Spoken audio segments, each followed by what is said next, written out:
Halo dan selamat datang kembali di saluran kami.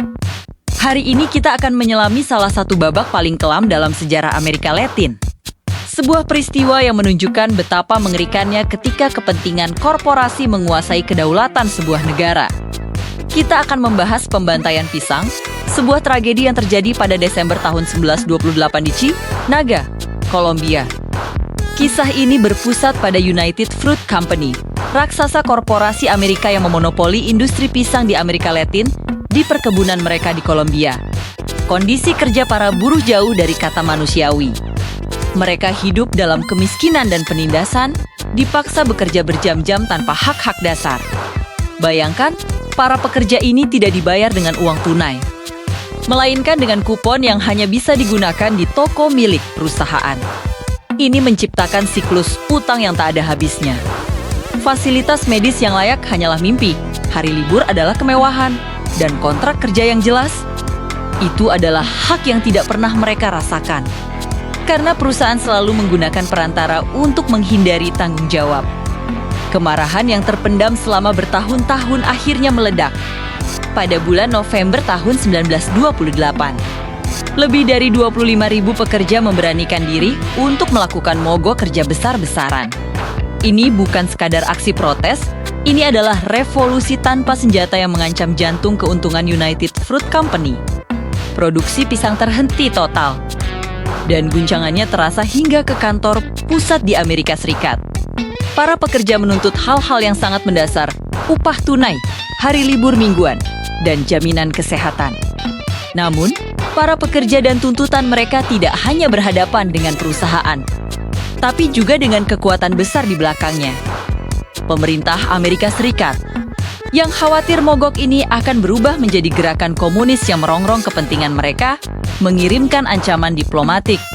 Mereka memperingatkan Kolombia bahwa jika kepentingan United Fruit Company tidak dilindungi, marinir as akan turun tangan. Ini adalah ancaman invasi militer yang sangat nyata.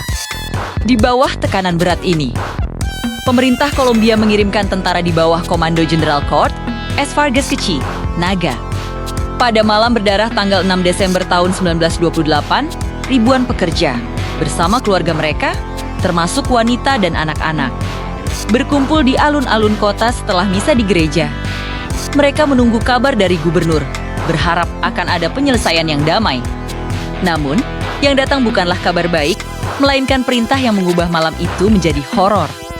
Tentara telah menempatkan senapan mesin di atap-atap gedung di sekitar lapangan. Jenderal Vargas memberi waktu 5 menit bagi massa untuk bubar. Ketika massa, yang mungkin terkejut dan bingung, tidak bergerak, ia memberikan perintah yang tidak termaafkan, tembak. Suara tembakan senapan mesin merobek keheningan malam. Kekacauan dan kepanikan melanda. Versi resmi pemerintah mengklaim hanya puluhan korban jiwa. Namun, laporan diplomatik, as dan kesaksian para saksi mata menceritakan kisah yang jauh lebih mengerikan. Ratusan, bahkan ribuan nyawa melayang malam itu. Jenazah-jenazah yang bergelimpangan kabarnya diangkut dengan kereta api dan dibuang ke laut. Seolah-olah untuk menghapus jejak kejahatan ini dari muka bumi. Pembantaian pisang meninggalkan luka mendalam bagi Kolombia. Secara politik, peristiwa ini meruntuhkan reputasi Partai Konservatif Kolombia dan memicu kebangkitan gerakan sayap kiri di negara itu. Bagi United Fruit Company, nama mereka selamanya tercoreng sebagai simbol imperialisme barat yang kejam di Amerika Latin, sebuah warisan kelam yang sulit dihapus. Dan tidak hanya dalam sejarah politik, tragedi ini juga terukir dalam sastra. Penulis legendaris Gabriel Garcia Ray mengabadikan kengerian pembantaian pisang secara dramatis dalam mahakaryanya. 100 tahun kesunyian, memastikan bahwa dunia tidak akan pernah melupakan apa yang terjadi. Peristiwa ini adalah contoh nyata dari apa yang disebut Republik Pisang, di mana kedaulatan sebuah negara dikorbankan demi mengamankan komoditas ekspor dan keuntungan perusahaan asing. Ini adalah pengingat pahit akan harga yang harus dibayar ketika kekuasaan dan keserakahan dibiarkan merajalela. Sebuah kisah yang harus kita ingat agar sejarah tidak terulang kembali. Terima kasih telah menonton. Jangan lupa untuk suka, bagikan, dan berlangganan agar tidak ketinggalan konten kami berikutnya.